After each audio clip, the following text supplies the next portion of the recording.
મુગલોમાં સૌથી જે મઝહબી બાદશાહ થયો એ કોણ હતો?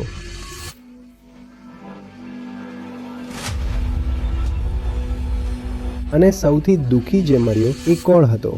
એ શાહી ખજાનામાંથી એક રૂપિયોય લેતો નહોતો. પોતાનું કામ ચલાવવા માટે એ ટોપીઓ બનાવતો હતો અને એ ટોપીઓ વેચાય, એ ટોપીઓમાંથી પૈસા આવે તો એનાથી એનું બધું વ્યક્તિગત ખાવા પીવાનું અને જે કાંઈ એનો પોતાનો ખર્ચ હોય એ ચાલતો હતો. સારી લાંબી જિંદગી જીવ્યો એ, પણ એનાથી વધુ દુઃખી જિંદગી કોઈએ નથી જીવી. ખબર નથી કેટલાયને એણે કાફિર કહીને, કેટલાયથી મારો મતલબ છે સેંકડો હજારોમાં કાફિર કહીને એણે મારી નાખ્યા. એણે દારા શિકોહનું માથું કાપ્યું અને લઈ જઈને મૂકી દીધું કોની સામે? અને શાહજહાંને ઉપાડીને ક્યાં કેદ કરી દીધો?